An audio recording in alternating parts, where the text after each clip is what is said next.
ಮಾನವರ ವಿರುದ್ಧ ಜಾತಿ ಜಂತುಗಳ ಅಮಾನುಷ ದೌರ್ಜನ್ಯಗಳು ನಿಲ್ಲೋದು ಯಾವಾಗ? ರಾಷ್ಟ್ರೀಯ ದಲಿತ ಮಾನವ ಹಕ್ಕು ಅಭಿಯಾನ ಅಂದ್ರೆ NCDH ಸಂಸ್ಥೆಯ ವರದಿ ಪ್ರಕಾರ ನಮ್ಮ ದೇಶದಲ್ಲಿ ಮಾನವರ ಒಂದು ನಿರ್ದಿಷ್ಟ ವರ್ಗದ ಸರಾಸರಿ ಸ್ಥಿತಿಗತಿ ಹೀಗಿದೆ. ಪ್ರತಿ 18 ನಿಮಿಷಕ್ಕೊಮ್ಮೆ ಒಬ್ಬ ದಲಿತನ ವಿರುದ್ಧ ಒಂದು ಅಪರಾಧ ಕೃತ್ಯ ನಡೆಯುತ್ತೆ. ಪ್ರತಿದಿನ 3 ದಲಿತ ಮಹಿಳೆಯರ ಮೇಲೆ ಅತ್ಯಾಚಾರ ನಡೆಯುತ್ತೆ. ಪ್ರತಿ ವಾರ 13 ದಲಿತರ ಹತ್ಯೆ ನಡೆಯುತ್ತೆ. ಪ್ರತಿ ವಾರ 6 ಮಂದಿ ದಲಿತರ ಅಪಹರಣ ನಡೆಯುತ್ತೆ. ರಾಷ್ಟ್ರೀಯ ಅಪರಾಧ ದಾಖಲೆ ಸಂಸ್ಥೆ ಅಂದ್ರೆ NCRB ಪ್ರಕಾರ 2022ರಲ್ಲಿ ಪರಿಶಿಷ್ಟ ಜಾತಿ ಮತ್ತು ವರ್ಗಗಳಿಗೆ ಸೇರಿದವರ ವಿರುದ್ಧ ದೌರ್ಜನ್ಯಕ್ಕೆ ಸಂಬಂಧಿಸಿದ 67,000ಕ್ಕೂ ಹೆಚ್ಚಿನ ಕ್ರಿಮಿನಲ್ ಪ್ರಕರಣಗಳು ದಾಖಲಾಗಿತ್ತು.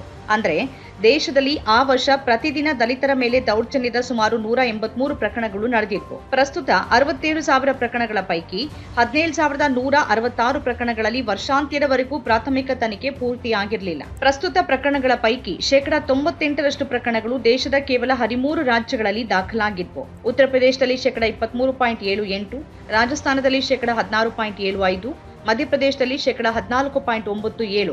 ಈ 3 ರಾಜ್ಯಗಳು ದಲಿತ ವಿರೋಧಿ ಅಪರಾಧ ಕೃತ್ಯಗಳ ವಿಷಯದಲ್ಲಿ ಮುಂಚೂಣಿಯಲ್ಲಿದ್ವು. ನಮ್ಮ ಸಮಾಜದಲ್ಲಿ ಮಾನವರ ವಿರುದ್ಧ ದೌರ್ಜನ್ಯಗಳು ಯಾವೆಲ್ಲ ಸ್ವರೂಪದಲ್ಲಿ ನಡೆಯುತ್ತೆ ಅನ್ನೋದು ಕುತೂಹಲಕಾರಿಯಾಗಿದೆ. ದೇಶದಲ್ಲಿ ದಲಿತರ ಸ್ಥಿತಿಗತಿಗಳ ಕುರಿತು ಅಧ್ಯಯನ ನಡೆಸಿದ citizens for justice and peace ಅಂದ್ರೆ CJP ತಂಡದವರು 2022ರ 4 ತಿಂಗಳ ದಿನಪತ್ರಿಕೆಗಳಿಂದ ಸಂಗ್ರಹಿಸಿದ ಕೆಲವು ಸುದ್ದಿ ಶೀರ್ಷಿಕೆಗಳು ಹೀಗಿದ್ವು. ಮದುವೆ ಸಮಾರಂಭದಲ್ಲಿ ಆಹಾರವನ್ನ ಮುಟ್ಟಿದ್ದಕ್ಕಾಗಿ ದಲಿತ ಯುವಕನ ಮೇಲೆ ಹಲ್ಲೆ, ಎಳೆಯ ದಲಿತ ಬಾಲಕಿಯ ಮೇಲೆ ಸತತ ಸಾಮೂಹಿಕ ಅತ್ಯಾಚಾರ, 6 ಮಂದಿ ದಲಿತ ಬಾಲಕರಿಂದ ಕಕ್ಕಸು ತೊಳೆಸಿದ ಸರ್ಕಾರಿ ಶಾಲೆಯ ಮುಖ್ಯೋಪಾಧ್ಯಾಯಿನಿ, ಟ್ಯಾಂಕಿಯಿಂದ ದಲಿತ ಮಹಿಳೆ ನೀರು ಕುಡಿದಿದ್ದಕ್ಕಾಗಿ ಗೋಮೂತ್ರದಿಂದ ಟ್ಯಾಂಕಿಯ ಶುಚೀಕರಣ, ಒಂದು ಪದವನ್ನ ತಪ್ಪಾಗಿ ಉಚ್ಚರಿಸಿದ್ದಕ್ಕಾಗಿ ಹದಿಹರೆಯದ ವಿದ್ಯಾರ್ಥಿ ಮೇಲೆ ಮೇಲ್ಜಾತಿಯ ಶಿಕ್ಷಕನಿಂದ ಹಲ್ಲೆ, ವಿದ್ಯಾರ್ಥಿ ಮರಣ, 2 ದಲಿತ ಬಾಲಕಿಯರ ಶವ ನೇಣು ಹಾಕಿದ ಸ್ಥಿತಿಯಲ್ಲಿ ಪತ್ತೆ, ಅತ್ಯಾಚಾರದ ಬಳಿಕ ಅವರನ್ನ ಕೊಂದು ಮರಕ್ಕೆ ನೇಣು ಹಾಕಲಾಗಿತ್ತು. ತನ್ನ ಬೈಕ್ ಮುಟ್ಟಿದ್ದಕ್ಕಾಗಿ ಎಳೆಯ ದಲಿತ ಬಾಲಕನ ಮೇಲೆ ಹಲ್ಲೆ ನಡೆಸಿದ ಮುಖ್ಯೋಪಾಧ್ಯಾಯ, ಮೇಲ್ಜಾತಿಯ ಶಿಕ್ಷಕಿಯರು ನನ್ನನ್ನ ಕೀಳಾಗಿ ಕಾಣ್ತಾರೆ, ದಲಿತ ಶಿಕ್ಷಕಿಯ ದೂರು. 2023ರ ಮಾರ್ಚ್ನಲ್ಲಿ BSP ಸಂಸದ ಗಿರೀಶ್ ಚಂದ್ರ ಅವರ ಪ್ರಶ್ನೆಯೊಂದಕ್ಕೆ ಉತ್ತರವಾಗಿ ಕೇಂದ್ರ ಗೃಹ ಇಲಾಖೆಯ ರಾಜ್ಯ ಸಚಿವ ಅಜಯ್ ಕುಮಾರ್ ಮಿಶ್ರಾ ಅವರು ಸಂಸತ್ತಿನಲ್ಲಿ ಕೆಲವು ಮಹತ್ವದ ಮಾಹಿತಿಗಳನ್ನ ನೀಡಿದ್ರು. ಆ ಪ್ರಕಾರ 2018 ಮತ್ತು 2021ರ ನಡುವಣ 4 ವರ್ಷಗಳ ಅವಧಿಯಲ್ಲಿ ದೇಶದಲ್ಲಿ ದಲಿತರ ವಿರುದ್ಧ 1,89,945 ಅಪರಾಧ ಪ್ರಕರಣಗಳು ದಾಖಲಾಗಿದ್ವು. ಆ ಪೈಕಿ 27,754 ಪ್ರಕರಣಗಳಲ್ಲಿ ಮಾತ್ರ ಆರೋಪಿಗಳಿಗೆ ನ್ಯಾಯಾಲಯದಲ್ಲಿ ಶಿಕ್ಷೆ ವಿಧಿಸಲಾಗಿತ್ತು. ಅಂದ್ರೆ ದಲಿತರ ಮೇಲಿನ ದೌರ್ಜನ್ಯದ ಪ್ರಕರಣಗಳು ನ್ಯಾಯಾಲಯಕ್ಕೆ ತಲುಪಿದ್ರೂ ಆರೋಪಿಗಳಿಗೆ ಶಿಕ್ಷೆ ಆಗುವುದು 15%ಕ್ಕಿಂತ ಕಡಿಮೆ ಪ್ರಕರಣಗಳಲ್ಲಿ ಮಾತ್ರ. ಜಾತಿ ತಾರತಮ್ಯವೆಲ್ಲ ಹಳೆ ಕತೆ, ಕಾಲಕ್ರಮೇಣ ಅದು ಇಲ್ಲವಾಗ್ತಿದೆ ಅನ್ನೋ ಭ್ರಮೆಯಲ್ಲಿರೋರು ಗಮನಿಸಬೇಕು.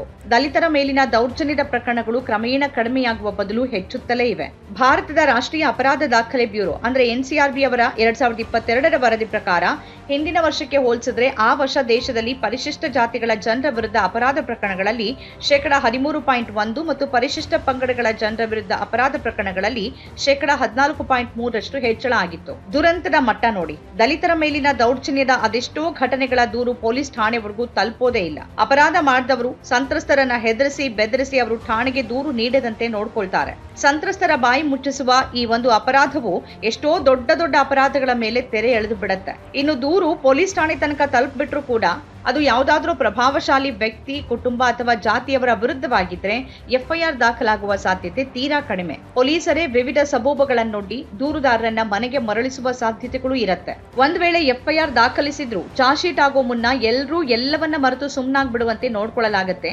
ತನಿಖೆ ಹೆಸರಲ್ಲಿ ಸಾಕ್ಷ್ಯಗಳನ್ನ ಅಳಿಸಿ ಅಥವಾ ನಿರ್ಲಕ್ಷಿಸಿ ಅಪರಾಧಿಗಳನ್ನ ರಕ್ಷಿಸುವ ಕವಾಯತ್ತು ನಡೆಯುವ ಸಾಧ್ಯತೆ ಇರುತ್ತೆ. ಅನಿವಾರ್ಯವಾಗಿ ತನಿಖೆ ನಡೆದು ಚಾರ್ಜ್ ಶೀಟ್ ಆಗ್ಬಿಟ್ರೂ ಕೂಡ ದಂಡ ಸಂಹಿತೆಯ ಯಾವ ನಿಯಮಗಳ ಅನ್ವಯ ಆರೋಪವನ್ನು ನಿರ್ಧರಿಸಬೇಕಿತ್ತೋ ಅವುಗಳ ಬದಲು ತೀರಾ ಲಘು ಪರಿಣಾಮಗಳಿರುವ ಕೇವಲ ಸಣ್ಣ ಅಪರಾಧಗಳಿಗೆ ಸಂಬಂಧಿಸಿದ ನಿಯಮಗಳ ಅಧೀನ ದೂರು ದಾಖಲಿಸುವ ಮೂಲಕ ಅಪರಾಧಿಗಳನ್ನ ರಕ್ಷಿಸುವ ಸಾಧ್ಯತೆಗಳಿರುತ್ತೆ. ಮುಂದೆ ಪ್ರಕರಣ ಕೋರ್ಟಿಗೆ ಹೋದ್ರೂ ಅಲ್ಲೂ ನ್ಯಾಯ ಸಿಗೋದು ನಮ್ಮ ನ್ಯಾಯಾಂಗ ವ್ಯವಸ್ಥೆಯ ಪರಿಚಿತ ಇತಿಮಿತಿಗಳನ್ನ ಅವಲಂಬಿಸಿರುತ್ತೆ. ನ್ಯಾಯಾಲಯವನ್ನ ತಲುಪುವ ಹೆಚ್ಚಿನ ಪ್ರಕರಣಗಳಲ್ಲಿ ಸಂತ್ರಸ್ತರ ಬದಲು ಅಪರಾಧಿಗಳೇ ನ್ಯಾಯಾಧೀಶರ ಕೃಪೆಗೆ ಪಾತ್ರರಾಗ್ತಾರೆ ಮತ್ತು ಬಿಡುಗಡೆ ಪಡಿತಾರೆ. ದಲಿತರು ಮತ್ತು ನ್ಯಾಯದ ನಡುವೆ ಇರುವ ಈ ಅಪಾರ ಅಂತರ ಎಷ್ಟೇ ಗಟ್ಟಿ ಮನಸ್ಸಿನ ನ್ಯಾಯಪ್ರಿಯರನ್ನು ಕೂಡ ಹತಾಶರನ್ನಾಗಿಸ್ಬಿಡತ್ತೆ. ಕಳೆದ ವರ್ಷ ರಾಜ್ಯಸಭೆಯಲ್ಲಿ ಮಾಜಿ ಕೇಂದ್ರ ಸಚಿವ ಮತ್ತು ಸಂಸದ ಮುಕುಲ್ ವಾಸ್ನಿಕ್ ಅವರು ದಲಿತರ ಮೇಲಿನ ದೌರ್ಜನ್ಯ ಪ್ರಕರಣಗಳ ಕುರಿತಂತೆ ಕೇಳಿದ್ದ ಪ್ರಶ್ನೆಯೊಂದಕ್ಕೆ ಉತ್ತರವಾಗಿ ಕೇಂದ್ರ ಗೃಹ ಇಲಾಖೆಯ ರಾಜ್ಯ ಸಚಿವ ಬಂಡಿ ಸಂಜಯ್ ಕುಮಾರ್ ಅವರು ಕೆಲವು ಮಹತ್ವದ ಅಧಿಕೃತ ಅಂಕಿಅಂಶಗಳನ್ನು ಬಿಡುಗಡೆಗೊಳಿಸಿದ್ರು. ಆ ಪ್ರಕಾರ 2018,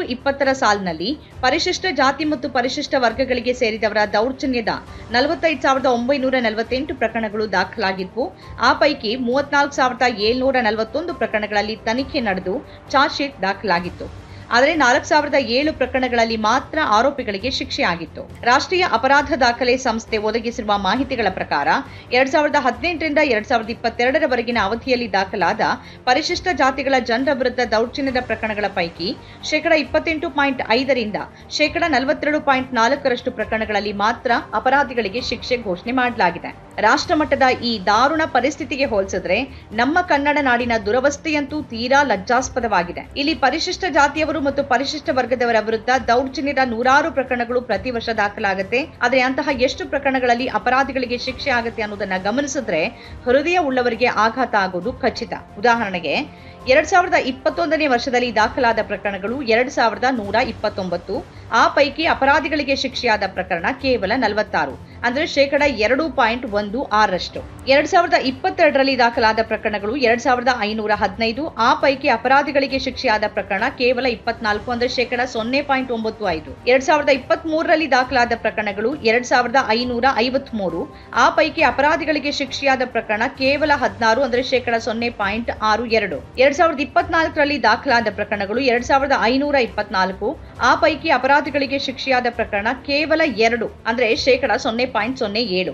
ಒಂದ್ ಕಡೆ ದಲಿತರ ವಿರುದ್ಧ ಅಪರಾಧಗಳ ಸಂಖ್ಯೆ ಹೆಚ್ಚುತ್ತಾನೆ ಹೋಗ್ತಿದೆ, ಮತ್ತೊಂದು ಕಡೆ ಶಿಕ್ಷೆ ಘೋಷಿತವಾಗುವ ಪ್ರಕರಣಗಳ ಸಂಖ್ಯೆ ತೀವ್ರವಾಗಿ ಕುಸಿತಾ ಹೋಗ್ತಿದೆ. ಕರ್ನಾಟಕದಲ್ಲಿ 2021ರಲ್ಲಿ ದಲಿತರ ಮೇಲಿನ ದೌರ್ಜನ್ಯಗಳಿಗೆ ಸಂಬಂಧಪಟ್ಟಂತೆ 2,129 ಪ್ರಕರಣಗಳು ದಾಖಲಾಗಿದ್ರೆ ಆ ನಂತರದ 3 ವರ್ಷಗಳಲ್ಲಿ ಪ್ರಕರಣಗಳ ಸಂಖ್ಯೆ 2,500 ಮೀರಿದೆ. ಇದಕ್ಕೆ ವಿರುದ್ಧವಾಗಿ 2021ರಲ್ಲಿ ಇಂತಹ 46 ಪ್ರಕರಣಗಳಲ್ಲಿ ಮಾತ್ರ ಅಪರಾಧಿಗಳಿಗೆ ಶಿಕ್ಷೆಯಾಗಿದ್ರೆ 2024ರಲ್ಲಿ ಶಿಕ್ಷೆಯಾಗಿರುವುದು ಕೇವಲ 2 ಪ್ರಕರಣಗಳಲ್ಲಿ ಮಾತ್ರ.